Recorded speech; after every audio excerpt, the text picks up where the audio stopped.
और चलिए आगे बढ़ते हैं। रांची से बड़ी खबर का रुख करेंगे, जहां सीएम सोरेन के पीएस के घर आईटी की रेड। बता दें कि रांची जमशेदपुर में 17 ठिकानों पर छापेमारी हुई है। चुनाव में हवाला के जरिए पैसों के लेन देन का मामला। झारखंड के मुख्यमंत्री हेमंत सोरेन के निजी सचिव सुनील श्रीवास्तव के घर पर इनकम टैक्स की छापेमारी हुई है।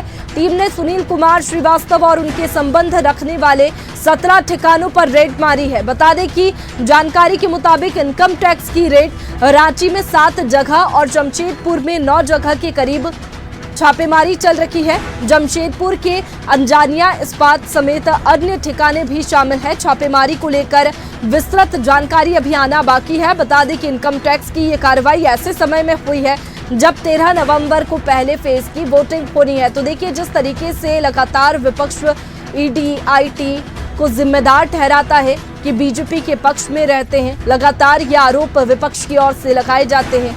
और अब अगर बात की जाए तो जब झारखंड के मुख्यमंत्री हेमंत सोरेन के निजी सचिव सुनील श्रीवास्तव के घर पर इनकम टैक्स की छापेमारी हुई है, तो ये आरोप लगातार लगाए जा रहे हैं कि बीजेपी झारखंड में हार रही है, इसलिए ऐसा माहौल बनाने की कोशिश की जा रही है।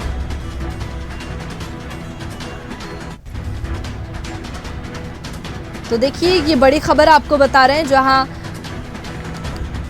झारखंड के मुख्यमंत्री हेमंत सोरेन के निजी सचिव सुनील श्रीवास्तव के घर पर इनकम टैक्स की छापेमारी हुई है। टीम ने सुनील कुमार श्रीवास्तव और उनके संबंध रखने वाले 17 ठिकानों पर रेड मारी है।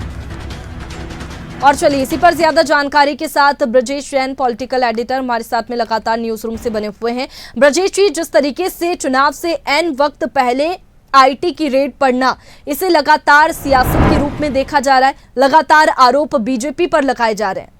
बिल्कुल, देखिए झारखंड में ये बड़ी कार्रवाई हुई है और सुनील श्रीवास्तव जो ओएसडी हैं, पर्सनल सेक्रेटरी हैं हेमंत सोरेन के, उनके ठिकानों पर कार्रवाई हुई है। सुबह 3:30 बजे घर पर सबसे पहले टीम पहुंची थी जांच एजेंसियों की और लगातार छानबीन की गई, कई दस्तावेज जब्त किए गए और जो कर्मचारी मौजूद थे उनसे भी पूछताछ की गई। घर की गहन तलाशी ली गई। लगभग 12 बजे तक लगातार तलाशी चली है और अभी आईटी की जो रेड है वो खत्म हुई है। बताया जा रहा है कि कई अहम दस्तावेज जहां से जब्त हुए हैं, न सिर्फ घर पर बल्कि बताया जा रहा है कि 12 से ज़्यादा ठिकानों पर सुनील श्रीवास्तव के जो है वो एक साथ छापेमार कार्रवाई की गई, जिसमें उनके दूसरे ठिकाने भी हैं, जिसमें उनका एक फार्म हाउस है, कुछ खेतों में बनी हुई जगह है जहां पर भी छापेमार कार्रवाई की गई। ज़मीनों के असेसमेंट के लिए यहां टीम पहुंची हुई थी और बताया यही जा रहा है कि कहीं ना कहीं चुनाव में हवाला का पैसा इस्तेमाल करने के आरोप जो है वो सुनील श्रीवास्तव पर लगे थे कि वो सीएम के लिए और उनकी पार्टी के लिए कहीं ना कहीं जो पैसा है,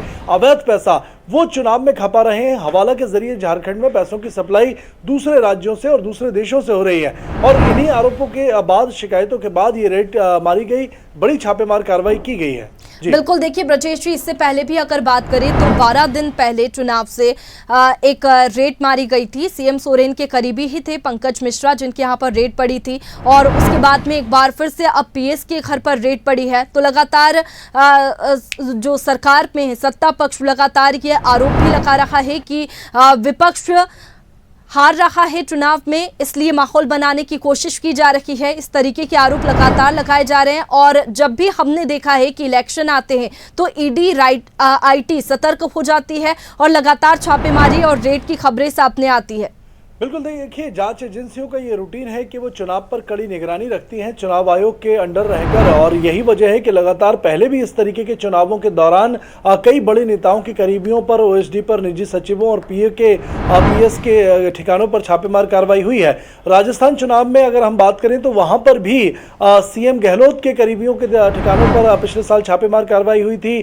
2 साल पहले अगर बात करें तो जनवरी महीने 2022 में जो है वो सीएम के जो करीबी हैं उनके घर पर छापेमार कार्रवाई की गई थी।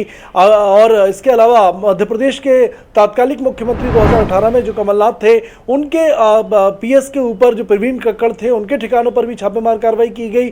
तो लगातार कहीं ना कहीं मुख्यमंत्रियों के आसपास के करीबियों पर ठिकानों पर छापेमार कार्रवाई हो रही है। आरोप एकदम सेम है कि किसी न किसी तरीके से चुनाव में 2 नंबर का पैसा इस्तेमाल किया जा रहा है और यही वजह है कि एक बार फिर से झारखंड में ये लगातार 3 कार्रवाई देखने को मिली है, जहां रूलिंग पार्टी को जो है वो जांच एजेंसियों ने घेराबंदी की है। हालांकि पुख्ता तौर पर क्या मिला है या क्या नहीं मिला है ये बात सामने नहीं आई है और यही वजह वैष्णवी के पूरे मामले को लेकर सियासत हो रही है। और सीएम का बयान भी, ट्वीट भी सामने आया जिसमें उन्होंने कहा है कि ये जो कार्रवाई है वो एक तरफा है और जांच एजेंसियां डराने का काम कर रही हैं।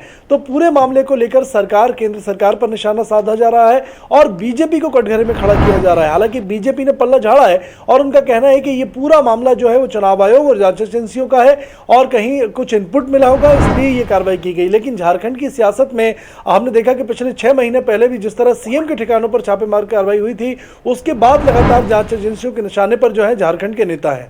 बिल्कुल, ईडी आईटी अपना काम कर रखी है और उसके बाद में अब इस कार्रवाई के बाद में, छापेमारी रेड के बाद में लगातार सियासत देखने को मिल रही है। शुक्रिया ब्रजेश, आपका तमाम जानकारी के लिए। तो देखिए, सीएम सोरेन के पीएस के घर आईटी की रेड पड़ी है। रांची, जमशेदपुर में 17 ठिकानों पर छापेमारी। चुनाव में हवाला के जरिए पैसों के लेन देन का ये मामला है जिसे लेकर के छापेमारी की गई है, रेड पड़ी है।